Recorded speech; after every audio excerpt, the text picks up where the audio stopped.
अस्सलाम वालेकुम जी। आज आप लोगों के लिए बना रहे हैं एक केक जो कि काफ़ी देर से रिक्वेस्ट थी। इसका नाम है पोक पाइनएप्पल केक है। पोक इसलिए कहा जाता है क्योंकि जब केक तैयार होता है उसमें हम ज़रा थोड़े से सुराख करते हैं उसकी फ्रॉस्टिंग के लिए। तो सबसे पहले जब कुछ चीज़ें चाहिए केक बनाने के लिए वो है प्लेन फ्लावर यानी कि मैदा, क्रश्ड पाइनएप्पल आपको चाहिए, आपको कैन में मिल जाता है, जूस के साथ इसका इस्तेमाल करेंगे। शुगर यानी कि चीनी आपको चाहिए सादी जो घर की होती है। एग्स जाएंगे बीच में, 10 अंडे बीच में हैं। बेकिंग सोडा बीच में जाएगा। सॉल्ट यानी कि नमक और वनीला एसेंस डालेंगे। जो हमने इसकी फ्रॉस्टिंग करनी है उसके लिए मैं इस्तेमाल कर रही हूँ यहाँ पे पिकान्स। आपने नहीं यूँ जो है चॉप कर लेना, अगर आपके पास पिकान्स नहीं तो फिर आप बादाम डाल लें, अखरोट जो आपकी अपनी चॉइस है, लेकिन इसके साथ ज़रा जो इसकी कॉम्बिनेशन है वो पिकान्स की है। डेसिकेटेड कोकोनट है यहाँ पे, यानी कि बुरादा जो होता है कोकोनट का, पैकेट्स में आपको मिल जाता है। शुगर, दोबारा चीनी चाहिए। बटर यहाँ पर है सॉल्टेड मैं इस्तेमाल कर रही हूँ। कंडेंस मिल्क जाएगा जो कि कैंस में मिलता है, ये मीठा वाला नहीं है, ये जिसमें आप चाय बनाते हैं, तो ये कंडेंस मिल्क हो गया। आपको चाहिए यहाँ पे जो मैं इस्तेमाल कर रही हूँ पायरेक्स की डिश है यहाँ पर, दिस इज़ 9x13। इसे आपने ग्रीस कर लेना है। अवन को आप कर लेंगे प्री हीट 350 फ़ारेनहाइट 180 सेंटीग्रेड और गैस मार्क 4 पर। आपको दिखाते हैं इसको बनाना। एक बोल ले लीजिएगा, उसमें आप डालेंगे जो कि है मैदा। इसे मैंने छान लिया हुआ ताकि इसमें कोई लम्स ना हो, और बहुत इजी केक है, हर चीज़ बीच में जाएगी। ये चलेगी बीच में शुगर यानी कि चीनी। उसके बाद इसी में आप डालेंगे जो कि पाइनएप्पल क्रश्ड है, नमक, बेकिंग सोडा, वनीला का एसेंस जाएगा और बीच में जाएंगे अंडे।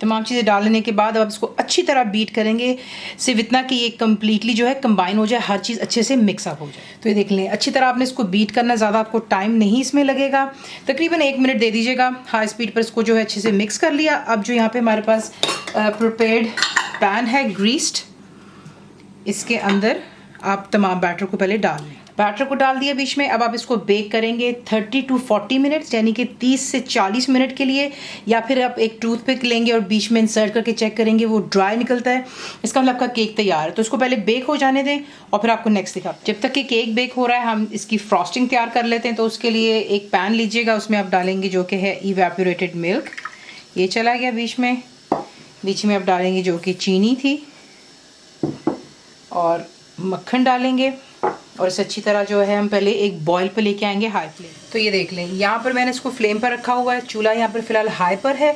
शुगर जो है कम्प्लीटली इसमें डिज़ोल्व हो चुकी हुई है और मक्खन मेल्ट हो रहा है।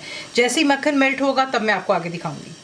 तो ये देख लें, यहाँ पर आपने क्या करना है, आपने इसको मीडियम और हाई के दरमियान में रख कर चमचा बीच में हिलाते रहेंगे, और आपने इसको थोड़ा सा थिकनेस की तरफ लेके आना है कि थोड़ा सा गाढ़ा हो जाए। तो ये देख लें परफेक्टली यहाँ पे इतनी इसकी कंसिस्टेंसी होनी चाहिए। ज़्यादा इसको हम ड्राई नहीं करेंगे वरना फिर उसके ऊपर इक्वली आप स्प्रेड नहीं कर पाएंगे केक पर। यहाँ पर ला करके अब आप ऐड करेंगे जो कि हमारे चॉप पेकान्स हैं, और बीच में डालेंगे डेसिकेटेड कोकोनट।